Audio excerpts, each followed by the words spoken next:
देश की जनता विपक्ष से अच्छे कदमों की अपेक्षा रखती है। अब तक जो निराशा मिली है, शायद इस 18वीं लोकसभा में विपक्ष देश के सामान्य नागरिकों की विपक्ष के नाते उनकी भूमिका की अपेक्षा करता है, लोकतंत्र की गरिमा को बनाए रखने की अपेक्षा करता है। मैं आशा करता हूं कि विपक्ष उसमें खरा उतरेगा। नमस्कार, পিপল ভয়েস নিউজে আপনাদের সবাইকে স্বাগত। আমি অরূপ। নরেন্দ্র মোদী তৃতীয়বার ক্ষমতায় আসার পর সংসদের অধিবেশন শুরু হলো। এবারের অধিবেশন বেশি দিনের জন্য নয়, 3 জুলাই পর্যন্ত চলবে। কিন্তু ঠিক যে এবারের অধিবেশন কিন্তু শুরু থেকে শেষ সংঘাতের আবহেই থাকবে এখনো পর্যন্ত, যা রাজনৈতিক আর কি উত্তাপ বা আবহাওয়া যে আঁচ পাওয়া যাচ্ছে। প্রথম দিন প্রোটেম স্পিকার ভট্টরি মেহতাবকে শপথ বাক্য পাঠ করিয়েছেন রাষ্ট্রপতি, তারপরে উনি স্বাভাবিকভাবে স্পিকারের বাজবেন, তারপরে অন্যান্য সদস্যরাও আজ এবং কাল শপথ বাক্য পাঠ করাবেন। যা যদি এভাবে চলে সোম মঙ্গলবার বুধবার থেকে শুরু হবে আর কি সরকার এবং নতুন শক্তিশালী ইন্ডিয়া জোট বিরোধীদের সংঘাতের শুরু। তো নরেন্দ্র মোদী প্রথম দিনের ভাষণে প্রোটেম স্পিকার নির্বাচনের পর উনি সবাইকে সহমতের ভিত্তিতে চলার কথা বলেছেন। 14 মিনিটের ভাষণে সংসদের বাইরে দাঁড়িয়ে যাতে সহমতের ভিত্তিতে চলে, বিরোধীদের সমালোচনা করেছেন, আগের যে সহযোগিতা পাননি, এবং পাশাপাশি তৃতীয়বার যে সরকার যে 18তম সংসদে যে তাকে তৃতীয়বার 3 বারের জন্য এনডিএ সরকারকে ক্ষমতা এনেছেন তার প্রাসঙ্গিকতা বুঝিয়েছেন এবং সবাইকে সহমতের ভিত্তিতে চলার কথা বলছেন। কিন্তু এটল কি সহমতের ভিত্তিতে চলবে? এক কথায় উত্তর হচ্ছে না। কারণ এবার যেহেতু বিজেপির সংখ্যাগরিষ্ঠতা নেই, ফলে নানা ইস্যুতে সরকারকে চেপে ধরার চেষ্টা করবে কংগ্রেস এবং অন্যান্য এনডিএ জোটের সদস্যরা। যেমন একটার পর একটা আমরা বলে যাই, অলরেডি বিভিন্ন শিক্ষার কেলেঙ্কারি, ভর্তি কেলেঙ্কারি, সেটা নেট নিয়ে চেপে ধরবে, যেখানে অলরেডি সিবিআই তদন্ত শুরু হচ্ছে। এছাড়া সংঘাতের আর একটা পয়েন্ট হচ্ছে, যদি আমরা দেখি, সেটা হচ্ছে ভোটের আগে যে শেয়ার বাজারের যে দর বেড়েছিল, সেখানে ইতিমধ্যেই রাহুল গান্ধী জেপিসি চাইছেন। সেখানে তৃণমূল থেকেও সেবি চেয়ারম্যানকে চিঠি দিয়ে আসা হয়েছে। রাহুল গান্ধী বলেছেন প্রায় 40 কোটি টাকার এখানে আর কি সাইফানিং হয়েছে। প্রধানমন্ত্রী এবং স্বরাষ্ট্রমন্ত্রী নিজে লোকজনকে শেয়ারে টাকা রাখতে বলেছিলেন, ফলে সেই শেয়ারের তারপর দাম পড়ে যায়, ফলে বিশাল লোকসানের মধ্যে পড়েছেন, ফলে সেটা নিয়ে হবে। তারপরে তৃণমূল কংগ্রেস তিস্তা যে নতুন চুক্তি হচ্ছে, তাতে তৃণমূল কংগ্রেসকে বা মমতা বন্দ্যোপাধ্যায় বা রাজ্য সরকারকে, পশ্চিমবঙ্গ সরকারকে কেন বাদ দিয়ে সেই চুক্তি করা হচ্ছে, যেখানে তিস্তা অন্যতম বড় পার্ট, সেটা নিয়ে কন্ট্রোভার্সি হবে, সেটা নিয়ে বিতর্ক হবে। 2জন মুখ্যমন্ত্রী জেলে আছেন, বিতর্ক কেন্দ্রে থাকবে সেটাও। সিবিআই বা ইডি কীভাবে একের পর এক নির্বাচিত সরকারকে ব্যতিব্যস্ত করছেন বিরোধীদের ভাষায়, সেটা নিয়ে বিতর্ক হবে। ফলে বিতর্কের লিস্টটা কিন্তু বেশ লম্বা। এর মধ্যে আপনাদের একটা খবর দিয়ে রাখি, যেটা বলতে পারেন এক্সক্লুসিভ খবর। সেটা হচ্ছে আমরা দেখতে পেলাম যে কিছুদিন আগে পি চিদম্বরম নবান্ন ঘুরে গেলেন। তো উনি প্রায় 45 মিনিট মমতা বন্দ্যোপাধ্যায়ের সঙ্গে মিটিং করেছেন। উনি এখান থেকে চেন্নাই এসেছিলেন, চেন্নাই থেকে কলকাতা এসে মমতা বন্দ্যোপাধ্যায়ের সঙ্গে মিটিং করেছেন। এবং এই মিটিংয়ের আর কি কথা কেউ কোনো ঘুণাক্ষরে বলেননি, বা কেউ কোনো মিটিংয়ের ব্যাপারে প্রেস মিটও করেননি, প্লাস কোনোটাই হাস পুরো বিষয়টা ছিল। ফলে সাংবাদিকরা ধরেই নিচ্ছে যে এটা হয়তো যাতে কংগ্রেস এবং তৃণমূল কংগ্রেসের ফ্লোর ম্যানেজমেন্ট যাতে ভালোভাবে চলে, যেখানে আগেরবার আমরা দেখেছিলাম যে ফ্লোর ম্যানেজমেন্ট ঠিকভাবে চলেনি। মল্লিকার্জুন খার্গে মিটিংয়ে ডাকলেও তৃণমূলের প্রথম সারির কোনো সাংসদ যাননি। সেখানে প্রসূন ব্যানার্জিকে সেখানে ঠেলে দেওয়া হতো, এবং সেখানে তৃণমূল একটা স্ট্যান্ড নিয়েছিল যে এটা কংগ্রেস যা ইচ্ছা করবে সেই ইস্যুতে আলোচনা হবে না। ফলে এবার একটা ফ্লোর ম্যানেজমেন্ট যাতে ঠিকভাবে চলে সেটা নিয়ে লোকে ভাবছে বোধহয় সেটা নিয়ে মিটিং হয়েছে। কিন্তু কি শুধুই কি তাই? কারণ যেটা শোনা যাচ্ছে যে চিদাম্বরম প্রতিটা রাজ্যে ঘুরে বেড়াচ্ছে যে এই বছরের মধ্যেই এই সরকারকে যাতে টপল করে ফেলা যায়, এই সরকারকে যাতে ফেলে দেওয়া যায়, একমাত্র এটাই তার লক্ষ্য।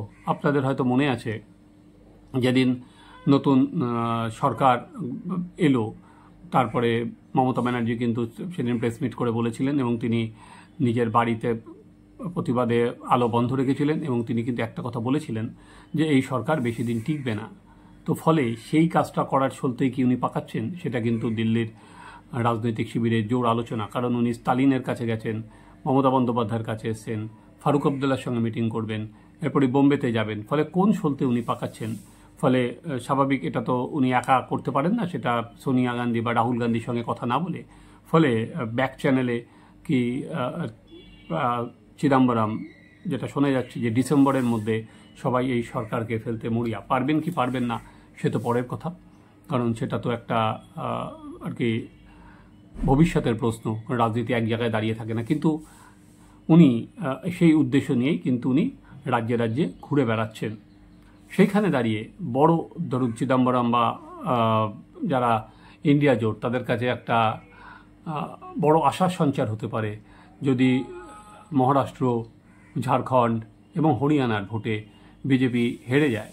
তাহলে কিন্তু বিজেপির যারা যারা শরিক আছেন তারাও কিন্তু অনেকে বেশি গাঁইগুই করবেন, অনেক বেশি দাবি চাপাতে থাকবেন কারণ নরেন্দ্র মোদী এক সিঙ্গেল লার্জেস্ট মেজরিটি পায়নি, তারপর তারা আরও কোণঠাসা করার সুযোগ তারা পাবে, তাদের দাবি বাড়তে থাকবে। সেটা নীতিশ কুমার হতে পারে, সেটা চন্দ্রবাবু নাইডু হতে পারে, কিন্তু সেটা তো ভবিষ্যতের জায়গা।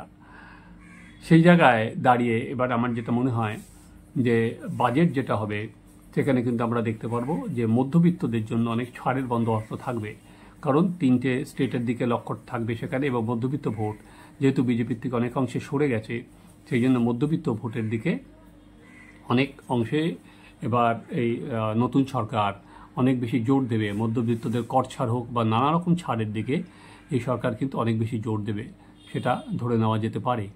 ফলে এবার চিদাম্বরম এর পর আমরা নতুন যে প্রসঙ্গে আছি সেটা হচ্ছে স্পিকার তো বিজেপি রাখবে, স্পিকার বিজেপির পর এবার যেটা হচ্ছে ডেপুটি স্পিকার কোনো অবস্থাতেই কংগ্রেসকে দেবে না, কংগ্রেসকে দেওয়ার কোনো চান্স নেই। বিজেপি যদি নিজে না দেয় তাহলে হয়তো টিডিপি বা কাউকে দিতে পারে শরিকদের, কিন্তু কংগ্রেসকে দেওয়ার রাস্তায় কোনো জায়গায় যাবে না।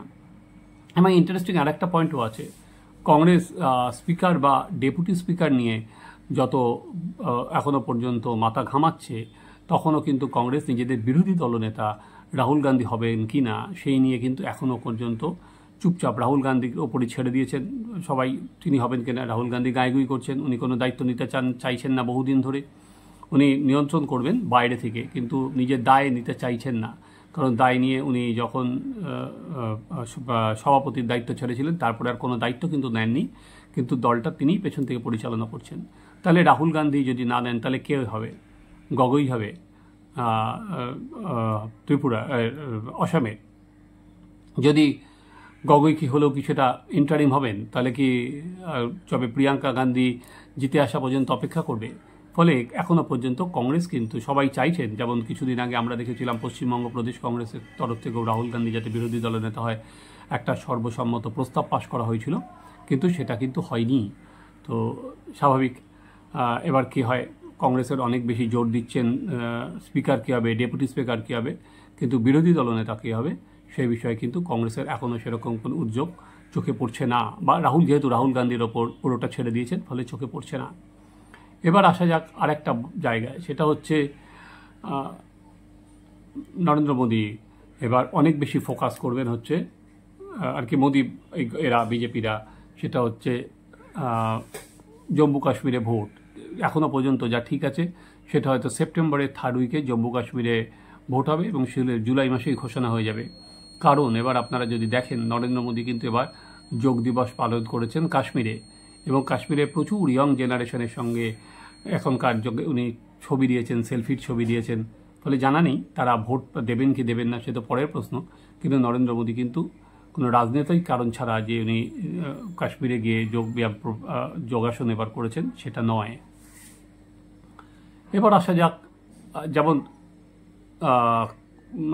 ইন্ডিয়া জোট চেষ্টা করছে চাপে রাখতে এনডিএ জোটকে, তেমনি এবার মোদী সরকারেরও তিনজন এর ওপর অত্যন্ত গুরুত্ব বা বলা যেতে পারে তিনজনের একটা কোর টিম নরেন্দ্র মোদীর সঙ্গে, তারা তাদের মতো করে আর কি সরকার কিভাবে চলবে, কিভাবে পরিচালনা হবে, সেটা তাদের মতো একটা বড় দায়িত্ব আছে। এর মধ্যে তিনজন হচ্ছে রাজনাথ সিং, অমিত শাহ এবং জেপি নাড্ডা। রাজনাথ সিংয়ের ওপর মূলত দায়িত্ব দেওয়া হয়েছে যে এনডিএ শরিকদের সঙ্গে আর কি রিলেশন রাখা, কারণ রাজনাথ সিংই একমাত্র মন্ত্রী মোদী মন্ত্রিসভার যিনি অটল বিহারী বাজপেয়ীর সময় মন্ত্রী ছিলেন। উনি দীর্ঘদিন ধরে সেখানে কাজ চালিয়েছেন। অটল বিহারী বাজপেয়ীর জামানায় আর কোনো মন্ত্রীরা কিন্তু নরেন্দ্র মোদীর ক্যাবিনেটে নেই, একমাত্র রাজনাথ সিংই থেকে গেছেন। ফলে রাজনাথ সিংকে রেখে নরেন্দ্র মোদী যেহেতু শরিকদের সঙ্গে একটা দূরত্ব যাতে না হয় এবং রাজনাথ সিংয়ের সব জায়গায় সহমতের ভিত্তিতে চলতে পারেন, এরকম রাজনাথের সম্পর্কে বলা হয়। ফলে সেই রাজনাথকে রেখেই মোদী কিন্তু সেই হুটি সাজাচ্ছেন। আর পার্টির যে সমস্ত বিষয় সেটা অনেক বেশি করে অমিত শাহ এবং জেপি নাড্ডা দেখবেন। অমিত শাহ যেহেতু স্বরাষ্ট্রমন্ত্রকের দায়িত্ব আছেন, সেটা নিরাপত্তাজনিত কারণ হোক, কারণ এই তিনটে নেতার বাংলোর পাশেই এখন যেটা দিল্লিতে সবথেকে বেশি গাড়ি আসছে, সবথেকে বেশি লোকজন আসছে, সবথেকে বেশি ভিড় হচ্ছে, প্রতিনিয়ত বৈঠক হচ্ছে, এই তিনজন নেতাকে ঘিরেই কিন্তু পুরো পরিস্থিতি ঘুরপাক খাচ্ছে, আমরা সেটা দেখতে পারি। তো ফলে এবারে সংঘাতের আবহে যেমন ভোট হবে আর কি বিরোধীরা অনেক বেশি সুর তুলবে, তেমনি বাড়তি গুরুত্ব থাকবে কিন্তু এবার রাজনাথের ওপর, কীভাবে ফ্লোর কোঅর্ডিনেশন করতে পারে, কিভাবে এনডিএ শরিকরা একজোটে চলতে পারে, যাতে নাইডু বা নীতিশ কুমারকেও লুপে রাখা যায়, সেখানে তার গ্রহণযোগ্যতা এবার তার যেহেতু আছে সেটাও তার প্রমাণ করার পালা। উপরন্তু বিরোধী শিবিরও কান পাতলে শোনা যায় রাজনাথ সিংয়ের সঙ্গে তৃণমূল কংগ্রেসের রিলেশন ভালো, রাজনাথ সিংয়ের সঙ্গে উদ্ধব ঠাকরের রিলেশন ভালো, রাজনাথ সিংয়ের সঙ্গে অন্য শরিকদের সম্পর্কও ভালো। ফলে রাজনাথ সিং ওখানেও কীভাবে ব্রিজের কাজ করে আমরা ইতিমধ্যেই দেখেছি যে সংসদীয় মন্ত্রী কিরণ রিজিজু প্রত্যেক বিরোধী দলের কাছে গেছেন, তাদের সঙ্গে কথাবার্তা বলছেন, তা যাতে সংসদ ঠিকভাবে চালানো যায়। জানি না এটা তো কিভাবে চলবে, কি কারণ 1 জুলাই যেটা নতুন যে ফৌজদারি যেটা 3টে বিল যেগুলো পাশ হয়ে গেছে, 1 জুলাই থেকে সেটা চালু হওয়ার কথা। অলরেডি কংগ্রেস এবং তৃণমূল কংগ্রেস বলেছে যে নরেন্দ্র মোদীর কাছে মমতা বন্দ্যোপাধ্যায় আবেদন রেখেছেন সেগুলো খারিজ করে দেওয়া, কারণ গতবার প্রচুর সাংসদকে বহিষ্কার করে বা পার্লামেন্ট থেকে বাদ দিয়ে সেই বিলটা পাশ হয়েছিল। ফলে নতুন করে আবার আলোচনার কথা বলছেন ন্যায় সংহিতার। তো ফলে 1 জুলাই থেকে যখন এই বিলটা আবার চালু হবে, স্বাভাবিক সেখানে বিরোধীরা সেটা নিয়ে কিন্তু সংসদে শোরগোল ফেলে দেবে। এবং আরেকটা বিষয় এবার হবে, সেবার হচ্ছে এবার পার্লামেন্টের দায়িত্ব কিন্তু পুরোপুরি সিআইএসএফের হাতে চলে যাবে। কারণ আমরা জানি গতবার পার্লামেন্ট নিয়ে গোলমাল হওয়ার পর সেই 3টে ছেলে মেয়ে স্মোক লাফিয়ে পড়েছিল, তারপরে পুরোটাই সিআইএসএফের হাতে দিয়ে দেওয়া হবে। তার একটা বড় কারণ সিআইএসএফ এয়ারপোর্টগুলোর দায়িত্বে থাকে এবং যেহেতু এয়ারপোর্ট দিয়ে প্রচুর সাংসদরা যাতায়াত করেন, তাদেরকেও চেনেন এবং তারা যথেষ্ট এয়ারপোর্ট দক্ষতার সঙ্গেই সামলেছেন বলে তাদের কাছে দেয়া হবে। বলে দেখার আপাতত কোন দিকে যায়, কারণ সংঘাতের আবহে এবার শুরু হচ্ছে নতুন সংসদ অধিবেশন। কিভাবে বিরোধীরা নরেন্দ্র মোদীকে চাপে রাখেন। নরেন্দ্র মোদী খুব প্রথমে যেটা হয় সেটা হচ্ছে প্রেসিডেন্টের ভাষণ হবে, সেই প্রেসিডেন্টের ভাষণের ওপরই আলোচনা হবে। ফলে প্রেসিডেন্টের ভাষণে কী কী ইস্যু থাকবে বা না থাকবে তাই নিয়ে বিরোধীরা চেপে ধরবেন। সেটা হিংসার কথা থাকবে কিনা, সেটা মণিপুরের কথা থাকবে কিনা, সেটা আর কি কর্মসংস্থানের কথা থাকবে কিনা। কারণ নরেন্দ্র মোদী যেহেতু বিকশিত ভারতের কথা বলছেন, এই সরকারের যা ভিশন সেটাই রাষ্ট্রপতির ভাষণে উঠে আসে। ফলে রাষ্ট্রপতির ভাষণের পর যে আলোচনা শুরু হবে, ফলে বিরোধীরা বিরোধীদের মতো কামান ডাকবেন, অন্যদিকে তাকিয়ে নরেন্দ্র মোদী বা নতুন সরকার সেটাকে প্রতিহত করার চেষ্টা করবেন এবং তারপরে 2 বা 3 তারিখ হয়তো 2 তারিখ নরেন্দ্র মোদী নিজে ভাষণ দেবেন। চলুন আমরাও সংসদের অধিবেশন যেরকম এগোবে আমরাও আমাদের আলোচনা এগিয়ে থাকতে আর কি নিয়ে যাব। ফলে এখন যেটা মূল জায়গা এখানে সেটা হচ্ছে চিদম্বরম যে প্ল্যান করেছেন নতুন সরকার এই বছরের মধ্যে টপল করে দেবেন, যেটা দিল্লির বাতাসে গুঞ্জন, উনি কি সফল হবেন? আপনারা বলতে পারেন যে এটা মুঙ্গেরিলাল কি হাসিন স্বপ্ন বা জানি না সেটা, কিন্তু বা ডে ড্রিমার, উনি স্বপ্ন দেখছেন বলে জানি। চলুন আমরাও অপেক্ষা করি যে সত্যি উনি যেটা স্বপ্নটা দেখছেন সেটা উনি বাস্তবায়িত করতে পারেন কি না। আপনারা দেখতে থাকুন আমাদের চ্যানেল সাবস্ক্রাইব করুন, আপনাদের মতামত জানান।